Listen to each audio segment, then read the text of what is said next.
Mi tío me mandó por error un video de una comida familiar donde mi mamá decía que yo le debía mantener la casa y que como no tenía marido ni hijos, por lo menos servía de cajero automático. Después, mi tía remató que sin dinero yo era inútil. Todo eso mientras yo llevaba 4 años pagando la hipoteca de esa casa, 20,000 pesos al mes, 960,000 pesos en total. Guardé el video, no reclamé nada y esperé a que llegara el siguiente pago. Ese día mi mamá me llamó desesperada. Bueno, voy desde el principio. Me llamo Lucía. Tengo 32 años y trabajo como gerente de compras en una empresa de logística en la Ciudad de México. La oficina está por Santa Fe, así que mis días empiezan temprano. Si salgo después de las 6:30, el tráfico de Constituyentes o de Periférico puede convertir el trayecto en 1 hora y media de cansancio antes de llegar al escritorio. Vivo sola en un departamento pequeño en la colonia Narvarte. Es interior antiguo, sin estacionamiento y con una cocina diminuta. Pero es mío. Era el primer lugar donde podía cerrar la puerta y sentir que nadie me estaba cobrando nada. Mi mamá se llama Elvira. Mi hermana mayor, Mónica, me lleva 3 años. Mi papá murió cuando yo tenía 8. Después de eso, mi mamá nos sacó adelante como pudo. Trabajó muchos años como enfermera en hospitales privados y clínicas pequeñas. Hacía turnos pesados, guardias largas, noches enteras sin dormir. También cotizó de manera irregular. Y cuando dejó de trabajar, no tenía grandes ahorros. Su pensión era baja, no había fondo sólido, ni inversiones, ni una cuenta para emergencias, solo lo justo para ir pasando. Hace 4 años me llamó por teléfono. Lucía, necesito hablar contigo de algo importante. Su voz sonaba tensa. ¿Qué pasó, mamá?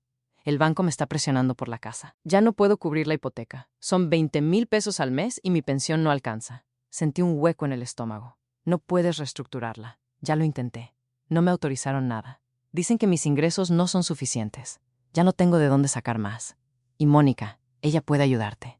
Mónica acaba de tener a su bebé. No tiene dinero extra. Tú sabes cómo es eso. Con un recién nacido, todo cuesta. Me senté en el sillón de mi departamento e hice cuentas rápidas. 20,000 pesos al mes era muchísimo dinero para mí. Ganaba bien para mi edad, sobre todo por bonos de desempeño, pero no tanto como para soltar esa cantidad sin sentirlo. Aún así, era la casa donde crecí, la casa de Coyoacán, donde había vivido mi papá. El patio donde él se sentaba los domingos a tomar café, la sala donde todavía estaba una foto suya enmarcada. No podía dejar que el banco se quedara con esa casa. Está bien, le dije. Yo te ayudo. Te voy a mandar el dinero cada mes. Mi mamá soltó el aire como si hubiera estado aguantándolo. Gracias, mi amor. Me está salvando la vida. Desde que empecé a pagar, ella me registró como persona autorizada para consultar el crédito y hacer depósitos directos. También me dio el número de crédito. En ese momento me pareció normal. Pensé que era para facilitarle las cosas. Ahora entiendo que también le servía para no dar demasiadas explicaciones. Durante 4 años le mandé a mi mamá 20,000 pesos cada mes. Recorté todo. Nada de vacaciones, nada de ropa nueva, nada de salir a comer. Preparaba mi comida para llevarla al trabajo. Dejé el coche guardado casi siempre y me movía en metro, metrobús o camión para ahorrar gasolina y estacionamientos. Vivía con lo mínimo para poder cumplirle. Mi mamá casi nunca me daba las gracias. A veces mandaba un mensaje corto, ya cayó. Otras veces ni siquiera respondía. Era como si lo diera por hecho, como si yo tuviera que hacerlo, como si le debiera algo. Un domingo por la noche estaba sentada en mi sillón viendo una serie. Cuando mi celular vibró, era un mensaje de video de mi tío Martín, el hermano menor de mi mamá. Él siempre grababa todo en las reuniones familiares, cumpleaños, comidas, bautizos, hasta cuando alguien cortaba un pastel. Seguramente quiso mandarlo al grupo de la familia y tocó mi chat por error. Abrí el mensaje. Era un video de una comida familiar en la casa de mi mamá. Se veía la mesa del comedor llena de platos, vasos, servilletas y una olla grande al centro. Mi mamá estaba en la cabecera. Mónica estaba ahí con su esposo. También estaban mi tía Patricia, mi tío Martín y varios primos. Todos reían y platicaban. A mí no me habían invitado. Ni siquiera sabía que esa comida estaba pasando. Mi tío grababa desde su lugar en la mesa. Al principio pensé que me había mandado el video para contarme algo normal. Luego escuché su voz. Lucía sí que ha sido generosa con lo de la hipoteca. 20,000 pesos al mes por 4 años es muchísimo dinero. Entonces escuchó la voz de mi mamá, clara, fuerte, sin ninguna duda. Lucía me lo debe. Yo la traje al mundo. La mantuve 18 años. Ahora le toca devolver algo. Además, no tiene marido ni hijos, que por lo menos sirva de cajero automático. La mesa se llenó de risas. Risas. De verdad. La voz de Mónica se metió enseguida. Siempre ha estado desesperada por demostrar que vale algo. Da pena. Luego habló mi tía Patricia. Bueno, por lo menos para eso sirve. Porque sin dinero esa niña sería completamente inútil. Más risas. Me quedé mirando la pantalla del celular. No podía moverme. Sentí que el aire no me entraba, me temblaban las manos. Tuve suficiente claridad para guardar el video antes de que desapareciera. 2 minutos después, el mensaje fue borrado. Mi tío Martín seguramente se dio cuenta de que se lo había mandado a la persona equivocada. Esa noche no dormí. Vi el video una y otra vez. Cada vez que escuchaba la voz de mi mamá me dolía más. No era solo lo que decía, era cómo lo decía, con seguridad, con desprecio, como si estuviera hablando de una empleada que le estorbaba, no de su hija. Empecé a recordar mi infancia. Después de que murió mi papá, mi mamá se metió de lleno al trabajo. Casi nunca estaba en casa. Mónica y yo prácticamente crecimos solas, pero de alguna forma Mónica se volvió la favorita. Ella era la bonita, la sociable, la que mi mamá presumía con sus amigas. Yo siempre estaba al margen, siempre tratando de demostrar que también valía algo. Cuando salí en el cuadro de honor en la secundaria, mi mamá dijo, bueno, al menos no eres completamente inútil. Cuando Mónica apenas terminó la prepa con 6 y 7, mi mamá le hizo una fiesta enorme y le compró un coche usado. Después de la prepa, conseguí una beca parcial para la universidad. Cubría más o menos la mitad de la colegiatura. Para pagar el resto, trabajé en 2 lugares. En las mañanas atendía en una cafetería y en las noches limpiaba oficinas corporativas. Vivía agotada, estudiaba entre turnos, dormía poquísimo. Mi mamá nunca se ofreció a ayudarme. Decía que yo era inteligente y que podía resolverlo, pero a Mónica sí la ayudó. Le pagó renta cuando se salió de la casa. Le compró muebles, ropa, cosas para el bebé, lo que hiciera falta. Yo me gradué en administración de empresas. Conseguí un buen empleo, trabajé duro, y cuando mi mamá me llamó 4 años atrás para pedirme ayuda con la hipoteca, dije que sí, sin dudar, porque pensé que tal vez por fin estaba haciendo algo que para ella sí importaba. Pero no, solo era su cajero automático. A la mañana siguiente llamé al banco. Necesitaba saber exactamente cómo estaba la hipoteca. Estoy llamando por el crédito hipotecario de una propiedad en Coyoacán, dije. Estoy registrada como persona autorizada para consultar el crédito y hacer pagos. La mujer revisó el sistema, me hizo varias preguntas de seguridad y puso la llamada en espera. Después volvió. El saldo pendiente ronda los 180,000 pesos. El siguiente pago vence en 2 semanas, el lunes. Si se mantiene el calendario, el crédito quedaría liquidado en unas 9 mensualidades. También veo que el crédito ya tiene antecedentes de convenios incumplidos y cargos acumulados, así que es importante no retrasarse. Le di las gracias y colgué. Me senté en la mesa de mi cocina con la computadora portátil abierta. Empecé a juntar documentos. Descargué todos mis estados de cuenta donde aparecían las transferencias a mi mamá. 4 años de depósitos, 20,000 pesos cada mes. Guardé cada comprobante en formato PDF. Luego revisé mis correos. Cada confirmación, cada mensaje donde ella decía que había recibido el dinero, cada captura de pantalla donde yo le preguntaba si ya le había llegado el pago. Todo lo organicé en una carpeta. El siguiente pago vencía en 2 semanas, un lunes. Decidí que no iba a pagarlo, pero no le dije nada a mi mamá. Quería ver qué pasaba. Ese fin de semana redacté un correo largo, expliqué todo, que había pagado la hipoteca durante 4 años, que mi mamá me había llamado cajero automático a mis espaldas, que mi propia familia se había reído mientras ella y los demás hablaban de mí como si yo no fuera una persona. Adjunté el video, los estados de cuenta, las confirmaciones de transferencia y las capturas de mensajes. No se lo mandé a todo el mundo, se lo mandé a quienes estaban en esa comida. A familiares cercanos que mi mamá había usado para presionarme y a 2 personas de la parroquia que aparecían en mensajes donde ella decía que nadie la ayudaba. No necesitaba inventar nada, solo quería que vieran lo que yo había estado cargando en silencio. Llegó el lunes. El pago vencía ese día. Mi celular sonó a las 9 de la mañana. Era mi mamá. Lucía, hoy vence la hipoteca. No veo la transferencia. No voy a pagarla. Hubo silencio. ¿Cómo que no vas a pagarla? No te voy a mandar más dinero. Ya me cansé de ser tu cajero automático. Del otro lado no se escuchó nada por unos segundos. Luego su voz bajó. ¿Cómo supiste? El tío Martín me mandó un video por error. Escuché todo lo que dijiste de mí. Que te debo que, como no tengo marido ni hijos, por lo menos sirvo para pagarte la casa. Lucía, eso fue una plática. Estás exagerando. Tú sabes cómo se dicen cosas en una comida familiar. Escuché exactamente lo que dijiste y cómo lo dijiste. Se acabó. Colgué antes de que pudiera responder. Abrí mi correo y lo envié. En menos de 1 hora, mi celular empezó a volverse loco. Llamadas, mensajes, audios. Dejé casi todo en buzón, pero leí los mensajes. Mi tío Martín escribió: Lucía, perdóname. No sabía que tu mamá te trataba así. Pensé que había sido un mal comentario de mal gusto. Nunca me hubiera reído si hubiera sabido todo. Mi tía Patricia escribió: estás haciendo público un asunto privado de familia. Esto es un drama innecesario. Mónica escribió: Estás destruyendo a la familia por un comentario tonto. ¿Tienes idea de lo que acabas de hacer? Mi mamá mandó varios mensajes furiosa. El último decía, para mí ya no eres mi hija. También llegaron otros mensajes. Mi prima Andrea escribió, no tenía idea de que tú estabas pagando la hipoteca de tu mamá. Lo que dijo en ese video fue horrible. Lo siento muchísimo. Una vecina de mi mamá, doña Teresa Patiño, me escribió. Siempre pensé que eras una muchacha muy noble. Me dejó helada lo que vi. Después recibí una llamada de alguien que no conocía. ¿Hablo con Lucía? Sí. Mi nombre es Laura García. Soy parte del comité de ayuda de la parroquia a la que asiste tu mamá. Recibí tu correo con el video y los documentos. Necesito preguntarte algo. ¿Tú has estado pagando la hipoteca de tu mamá durante los últimos 4 años? Sí, 20,000 pesos al mes. Laura guardó silencio un momento. Tu mamá ha estado recibiendo apoyo económico de la parroquia. Durante los últimos 3 años nos dijo que estaba a punto de perder su casa y que ninguna de sus hijas la ayudaba económicamente. Me dio náusea. ¿Qué? Ha recibido cerca de 10,000 pesos mensuales durante 3 años. El comité va a revisar transferencias, recibos y acuerdos internos. Gracias por hacernos llegar esta información. Cuando colgué, me quedé sentada sin moverme. Mi mamá había recibido dinero de la parroquia mientras yo le mandaba 20,000 pesos al mes. Les había mentido a ellos, les había mentido a todos. Esa tarde mi mamá publicó algo en Facebook. Mi propia hija me traicionó y está difundiendo mentiras para destruir mi reputación. La crié, la amé y así me paga. Los comentarios empezaron a llegar. Algunas personas la apoyaban, sobre todo las que no conocían la historia completa.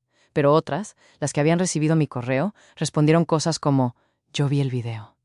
Eso no son mentiras. Tal vez debiste tratar mejor a tu hija. Al día siguiente, Mónica se presentó en mi oficina. No pasó de recepción. Se quedó en el área de recepción gritando mi nombre delante de empleados, visitantes y personal de seguridad. Estás destruyendo la vida de mamá. Estás rompiendo esta familia.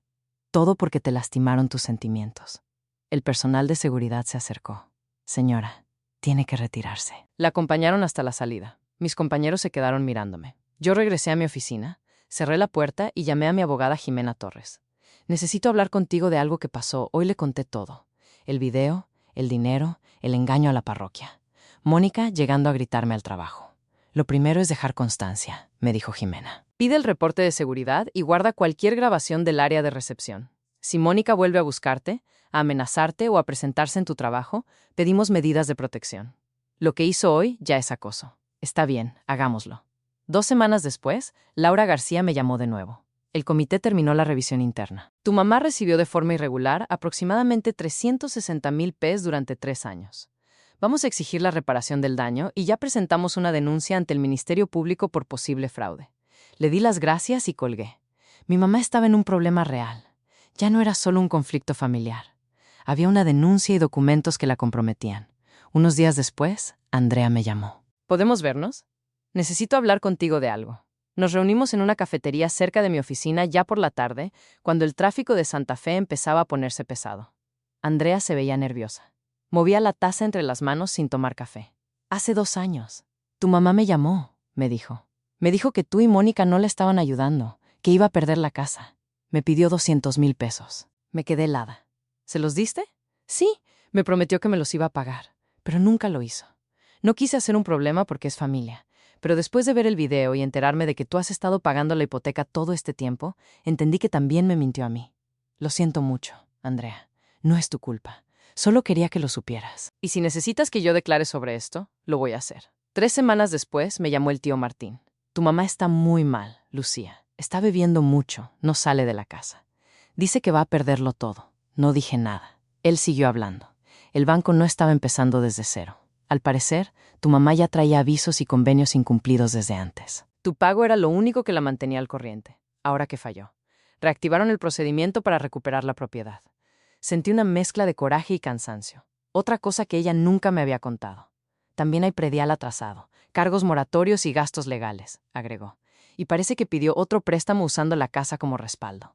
La parroquia quiere que devuelva el dinero. Su primer abogado la dejó cuando supo lo del fondo. Lamento que esté pasando por eso, pero ella lo provocó. Mi tío se quedó callado. Solo pensé que debía saberlo. Colgamos sin decir mucho más. Al día siguiente recibí una carta por correo. Estaba escrita a mano con la letra desordenada de mi mamá. Era larga, confusa, llena de disculpas mezcladas con excusas. Al final decía, por favor, ayúdame a salvar la casa. Cometí errores, pero sigo siendo tu madre. por favor. Leí la carta 2 veces. Pedía ayuda, pero no decía cómo iba a reparar lo que había hecho. No ofrecía devolverme nada. No mencionaba a la parroquia más que para decir que todos estaban siendo injustos con ella. Me senté en la mesa de mi cocina y escribí una respuesta corta. Te perdono por mi propia paz, pero perdonar no significa volver a ponerte mi vida en las manos. No puedo salvarte de algo que tú provocaste. La envié al día siguiente. Unos días después, Jimena me llamó. El nuevo abogado de tu mamá me contactó. Van a presentar una demanda contra ti por daño moral y afectación a su reputación. Están pidiendo 1.800.000 pesos y una disculpa pública. Me reí. No pude evitarlo. Me va a demandar después de todo lo que hizo. Sí. Es una cantidad inflada para asustarte. No significa que tenga sustento. Vamos a responder. También podemos presentar una contrademanda para reclamar los pagos de la hipoteca que hiciste, más intereses y daños. Una semana después, recibí la llamada de alguien con quien no hablaba desde hacía años. Sara Medina. Habíamos ido juntas a la preparatoria y ahora trabajaba como reportera en un medio digital de la ciudad. Me dijo que una vecina le había compartido la publicación y que varias personas de la parroquia ya estaban hablando del caso. Lucía, quiero preguntarte algo con cuidado, me dijo. Aceptarías dar una entrevista, no para exhibir direcciones ni datos privados. Pero esto ya no es solo un pleito familiar. Hay una parroquia, dinero, documentos y una denuncia. No respondí de inmediato. Una parte de mí quería mantenerlo privado. Otra parte estaba cansada de que mi mamá siguiera diciendo que yo mentía. Antes de aceptar, llamé a Jimena. ¿Me puedo meter en más problemas si hablo? Puedes contar tu historia, pero con cuidado, me dijo. Nada de direcciones, nada de datos privados innecesarios, solo hechos que puedas probar. Y si el medio muestra algo, que oculte información sensible. Con eso, claro, llamé a Sara. Está bien, dije. Lo haré. La entrevista salió 3 días después. Sara hizo un buen trabajo. Explicó todo con claridad. Cómo había pagado la hipoteca durante 4 años. Cómo mi mamá me había llamado su cajero automático. Cómo había recibido dinero de la parroquia diciendo que nadie la ayudaba. El medio no mostró direcciones ni datos personales. Solo usó un fragmento del video con el audio de la voz de mi mamá y los rostros de terceros difuminados. Después de eso, más gente se enteró. La nota se compartió en Facebook, en grupos vecinales y entre personas de la parroquia. Mi celular no dejaba de sonar. Algunas personas me apoyaban, otras decían que yo había hecho mal en exponer a mi madre públicamente. Pero la parte del dinero de la parroquia indignó a muchos. Nadie ve con buenos ojos que alguien le quite recursos a una comunidad que intenta ayudar. El banco siguió con el proceso que ya venía arrastrándose desde antes. No fue de un día para otro. Hubo notificaciones, llamadas, plazos y documentos. Pero mi mamá ya no tenía cómo ponerse al corriente. Meses después, el primer remate quedó programado. Antes de eso, me encontré con mi mamá por accidente en un supermercado de Coyoacán, donde ella compraba desde hacía años. Yo había pasado por ahí después de una cita con Jimena. Era mediodía. No había tanta gente y la vi en el área de frutas. Se veía muy mal. Tenía el cabello grasoso y descuidado. Había bajado de peso. La ropa le quedaba floja y arrugada. Me vio y caminó hacia mí. Lucía, por favor, necesito ayuda. La parroquia quiere su dinero. El banco va a quitarme la casa. Mónica no puede ayudarme. Tú hiciste esto. Cometí errores, pero sigo siendo tu madre. No puedes abandonarme así. Tú me abandonaste toda la vida. Me llamaste inútil. Me usaste por dinero mientras le decías a todos que yo no te ayudaba. Le quitaste dinero a personas que confiaron en ti. Su cara cambió. La desesperación desapareció y apareció la rabia. Tienes lo peor de tu padre. Ese orgullo y ese rencor. No metas a mi papá en esto. Él no fue quien me usó por dinero. Eres una malagradecida. No, ya no voy a pagar otra vez para que después te burles de mí. Me fui. Escuché que gritó algo detrás de mí, pero no volteé. Un tiempo después, Jimena me llamó con una actualización. El juicio civil está programado para el mes que viene, pero el abogado de tu mamá llamó esta mañana con una propuesta de acuerdo. Ellos retiran la demanda completa. Desaparece la exigencia del 1.800.000 pesos y la disculpa pública a cambio. Tú no reclamas la devolución de los 960.000 pesos que pagaste de la hipoteca. Cada quien sigue su camino y lo de la parroquia. Eso sigue aparte. La denuncia y la reparación del daño continúan. Ese acuerdo no lo puede borrar. Entonces, mi mamá no me devuelve nada de lo que le mandé. Eso están ofreciendo. Tú decides. Lo pensé. 960.000 pesos era muchísimo dinero. Pero ir a juicio también costaba. Honorarios, tiempo, permisos en el trabajo, desgaste, estrés. Y la verdad, yo solo quería que se acabara. Acepto el acuerdo. Dije, quiero seguir con mi vida. Está bien, les aviso. El acuerdo se cerró una semana después. La demanda desapareció. No recuperé mi dinero, pero tampoco tuve que vivir un juicio largo. El remate de la casa ocurrió como estaba previsto. La propiedad se vendió por más de lo que quedaba de la hipoteca, pero no era solo ese saldo. Había intereses moratorios, predial atrasado, gastos legales, comisiones, pagos pendientes y el otro préstamo que mi mamá nunca mencionó. Después de cubrir todo eso, recibió alrededor de 480,000 pesos. Por el tío Martín supe que no le alcanzó para comprar algo parecido a la casa que perdió. Usó parte de ese dinero para dar un enganche y arreglar el traspaso de una casa vieja en Los Reyes, La Paz, Estado de México. Era pequeña, deteriorada, con humedad y paredes cuarteadas. La tía Patricia, quizá por culpa o por no dejar sola a su hermana, le prestó algo más para hacerla habitable. El caso de la parroquia siguió avanzando. Meses más tarde, ante un juez de control, mi mamá aceptó una suspensión condicional del proceso. Tenía que devolver los 360,000 pesos, cumplir condiciones durante año y medio y mantenerse bajo supervisión. Si no cumplía, el proceso penal podía seguir. Mónica dejó de hablarme por completo. Publicó en redes sociales que yo era una traidora que había destruido a nuestra familia. Me bloqueó de todos lados. 6 meses después de firmar el acuerdo, mi jefe me llamó a su oficina. Lucía, estamos muy satisfechos con tu trabajo. Queremos ofrecerte un ascenso gerente senior de compras, mejor sueldo, más responsabilidad y una oficina más amplia. Acepté de inmediato. Mi nueva oficina tenía una ventana con vista a la ciudad. Me senté en mi escritorio nuevo y miré los edificios, las avenidas, el movimiento de la Ciudad de México debajo de mí. Por primera vez en años no estaba calculando cuánto tenía que quitarme para sostener a alguien más. Unos días después de ese ascenso, me reuní con Andrea para tomar café. Desde todo lo que pasó, habíamos hablado más. Ella fue de las pocas personas de la familia que se puso de mi lado. ¿Has sabido algo de tu mamá?, me preguntó. No, no he hablado con ella y no quiero. Andrea movió el café con la cucharita. Se veía incómoda. He escuchado algunas cosas por otros familiares. Pensé que debía saberlo. Vive en esa casa vieja de los Reyes La Paz. Está trabajando en 2 lugares para devolverle el dinero a la parroquia. En el día trabaja en un supermercado y en la noche limpia oficinas. No dije nada. Una parte de mí se sintió mal, pero sobre todo me sentí vacía. Está bebiendo mucho, siguió Andrea. El tío Martín fue a verla el mes pasado. Dijo que la casa olía a alcohol y que había botellas vacías por todos lados. Casi no habla con nadie, excepto con la tía Patricia. Y Mónica. Mónica también dejó de hablarle. Después de que se vendió la casa y tu mamá ya no pudo darle dinero, se alejó. No me sorprendió. Mónica siempre había estado cerca de las personas mientras pudiera obtener algo. Tu mamá está bastante sola, dijo Andrea. Va al trabajo, vuelve a la casa y bebe. Eso es todo. Solo pensé que debía saberlo. Terminamos el café y hablamos de otras cosas. Andrea me contó de sus hijos, de su trabajo, de su vida, cosas normales. Se sintió bien tener una conversación que no girara alrededor de mi mamá. Después de todo lo que pasó, decidí hacer cambios en mi propia vida. Durante 4 años había mandado 20,000 pesos mensuales a mi mamá. Ahora ese dinero volvía a ser mío. Por fin podía usarlo sin pedir perdón. Me mudé de mi departamento pequeño a uno más bonito. Seguía siendo de una recámara, pero era más amplio, con mejor luz y una vista hermosa. Compré muebles nuevos. Lo decoré como yo quería por primera vez. Sentí que no solo estaba sobreviviendo, también empecé terapia. Necesitaba hablar con alguien de todo lo que había pasado. Mi terapeuta, la doctora López, me ayudó a entender que el trato de mi mamá no era mi culpa, que yo no le debía mi vida solo porque me había traído al mundo, que tenía derecho a protegerme. Retomé cosas que siempre había querido hacer y nunca había podido por falta de tiempo o dinero.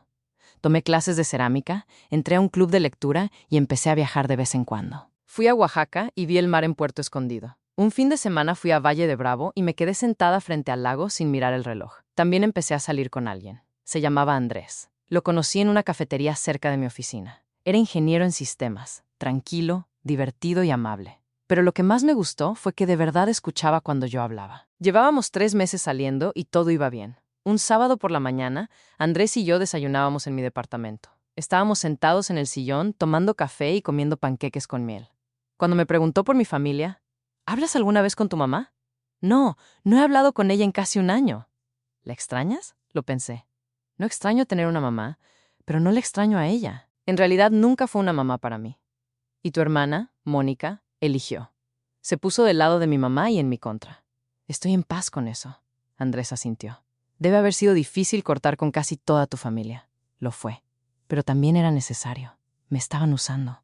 No les importaba quién era yo como persona. Solo les importaba lo que podía hacer por ellos. Unas semanas después, Andrea me contó que había visto a mi mamá en el supermercado donde trabajaba. No fui a buscarla. No quería provocarme ese dolor. Pero un sábado, por una vuelta que tuve que hacer cerca de ahí, entré sin pensarlo. Doblé por un pasillo y casi me topé con ella.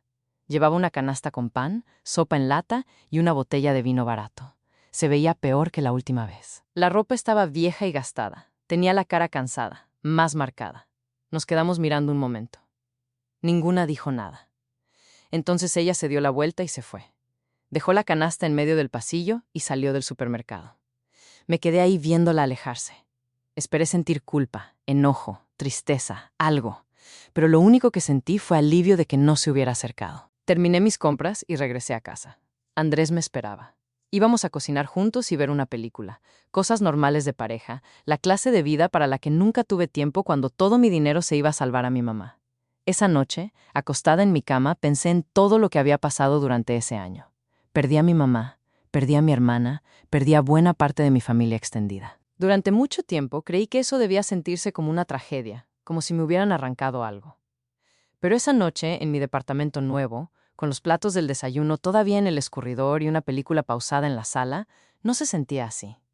Pasé demasiados años tratando de demostrar que valía algo frente a personas que jamás iban a reconocerlo. Trabajé en 2 lugares para pagar mi universidad. Mandé 960,000 pesos a mi mamá durante 4 años. Di y di. Y lo único que recibí fue que me llamaran cajero automático y se rieran de mí en una mesa donde ni siquiera me habían invitado. No le deseaba el mal a mi mamá. No celebraba verla hundida, pero dejé de poner mi vida en pausa para rescatarla. Lo que entendí no me cayó de golpe el día del video. Ese día solo sentí vergüenza, rabia y una tristeza seca. Lo entendí después, cuando vi mis estados de cuenta, uno tras otro, 20,000 pesos cada mes. Y recordé que ni siquiera me preguntaban cómo estaba. Yo creía que ayudar a mi mamá era una forma de ganarme un lugar, de demostrar que sí era buena hija, que sí valía, pero una familia que te quiere. No te cobra haber nacido. Poner un límite no borró lo que hice por ella. Tampoco borró el dolor. Solo me devolvió algo que había perdido sin darme cuenta la posibilidad de vivir, sin tener que pagar por un amor que nunca llegaba. Yeah.